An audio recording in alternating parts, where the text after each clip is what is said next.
about the invasion that is occurring on our southern border by illegal aliens under the guise of humanitarianism for children and women.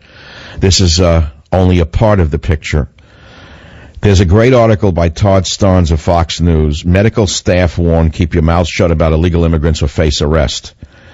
And a government-contracted security force threatened to arrest doctors and nurses if they divulged any information about the contagion threat at a refugee camp housing illegal alien children at Lackland Air Force Base in San Antonio, Texas. Are you listening to what I'm saying to you?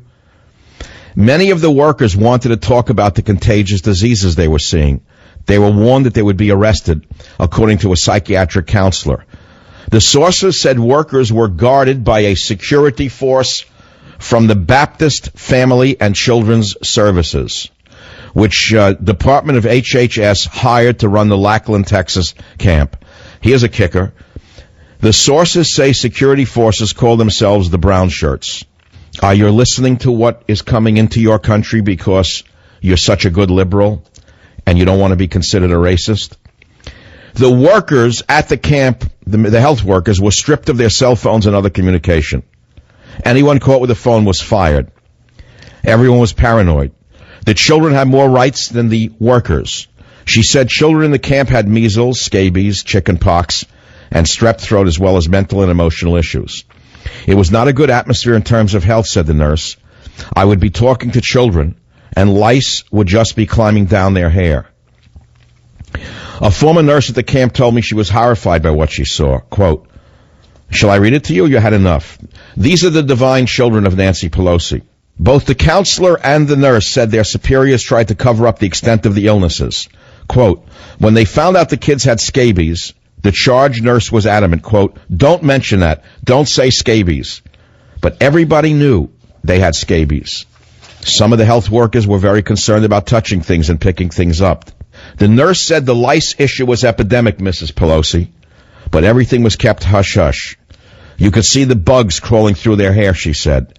After we would rinse out their hair, the sink would be loaded with black bugs. The nurse told Todd Starnes she became especially alarmed because their files indicated the children had been transported to Lackland on domestic charter buses and airplanes. That's what alerted me, she said. Oh, my God, they're flying these kids around. Nobody knows that these children have scabies and lice. To tell you the truth, nobody knows it. So you about to fly on the July 4th weekend? Maybe you'll pick up a little visitor from the South that was left behind on the seat. Anyone listening to what I'm saying to you? You know, I want to repeat a line that I said 20 years ago on radio, which is that microbes do not discriminate. And this is aimed at Bill Maher. This is aimed at Mr. Colbert. This is aimed at the other sycophants of the Obama administration, who simply repeat the big government lie day in and day out in the guise of being wild and free and crazy. They are the comedians. They are the court comedians of the Fuhrer.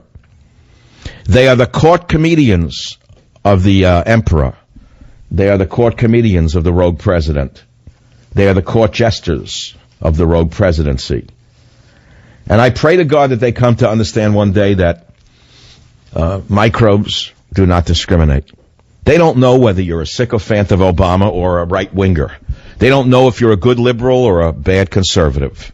They don't know what your race is. They don't know what your sexual orientation is. They don't know if you're for or against contraceptives. Microbes don't know if you're gay or straight. All they know is that they see a host and they jump on it. And so if you wake up one day with one of these diseases, don't say I didn't warn you. There's not a sane nation on earth that would permit infected immigrants into their country. Not a sane nation on earth that permits this. And so by definition, we are an insane nation being ruled by an insane leadership. Now, this is nothing new. I want to go back to Liberalism is a Mental Disorder in the chapter called Alien Invasion. I want to read you a paragraph. This ultra-tolerance for illegals is a byproduct of liberalism and has been unchecked for decades. Not one U.S. administration since 1980 has been serious about stopping the invasion, much less controlling it. We had a glimmer of hope with President Reagan. He said the simple truth is that we've lost control of our own borders, and no nation can do that and survive. That was Reagan.